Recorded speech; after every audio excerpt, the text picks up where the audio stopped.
क्या हुआ जब अपने नाग की हत्या का बदला लेने के लिए एक इच्छाधारी नागिन ने करी सारी हदें पार। ये घटना जानकर आपके भी रोंगटे खड़े हो जाएंगे। दोस्तों, वीडियो शुरू करने से पहले महादेव के सच्चे भक्त कमेंट में हर हर महादेव जरूर से लिख दें। दोस्तों, देवों के देव महादेव के लिए एक लाइक तो जरूर से बनता है। राजस्थान के एक छोटे से गांव चांदपुर में खेत के समीप ही एक कुएं में इच्छाधारी नाग नागिन का एक जोड़ा रहा करता था।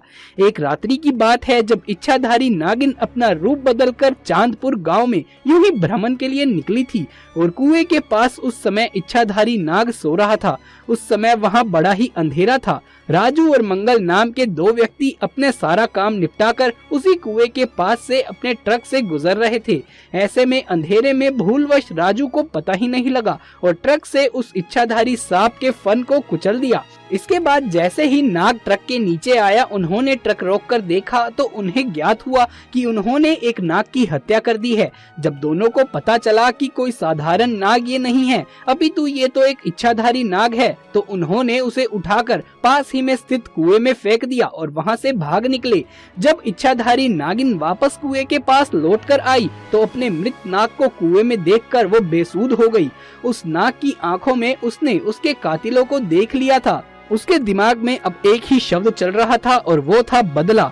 उसने उसी समय प्रण लिया कि जिसने भी उसके नाग की हत्या की है मैं उन दोनों इंसानों को इसी कुएं के अंदर ही मारूंगी। ऐसे में उसने बहुत सालों तक उसी कुएं में रहकर अपने नाग के कातिलों का इंतजार किया, परंतु राजू और मंगल ने उस घटना के बाद उस स्थान से निकलना ही बंद कर दिया था। परंतु इच्छाधारी नागिन अपने नाग की हत्या का बदला लेने के लिए बहुत ही ज्यादा तड़प रही थी। उसके सब्र का बांध अब टूटा जा रहा था। उसने निश्चित किया कि अब मैं गांव में जाकर ही उन दोनों हत्यारों से बदला लूंगी।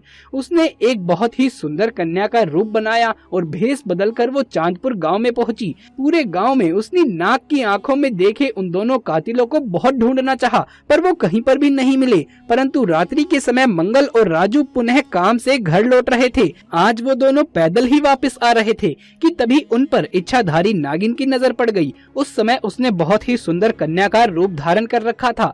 ऐसे में वो राजू और मंगल को अपनी सुंदरता से लुभाने लगी और वो दोनों उसकी सुंदरता पर मोहित हो गए। ऐसे में उस लड़की ने उनसे कहा कि आओ मैं तुम्हें स्वर्ग की सैर कराती हूँ। वो दोनों भी बेसुध हो गए और उसके पीछे पीछे जाने लगे। वो उस लड़की की सुंदरता में इतना मोहित हो चुके थे कि उन्हें समझ नहीं आ रहा था कि वो दोनों उसी स्थान पर जा रहे हैं जहाँ पर उन दोनों ने नाग की हत्या की थी।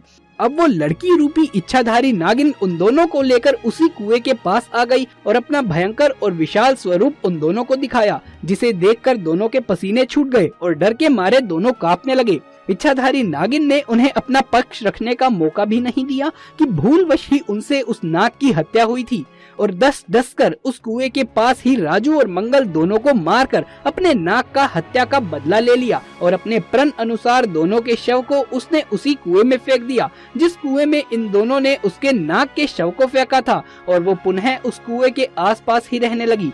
दोस्तों, आप भी इस बात का विशेष ध्यान रखिएगा कि किसी भी प्रकार से जाने या अनजाने में आप किसी भी सांप, नाग या नागिन को चोट ना पहुंचाएं, क्योंकि हमारी ये गलती हमारे ऊपर भारी पड़ सकती है।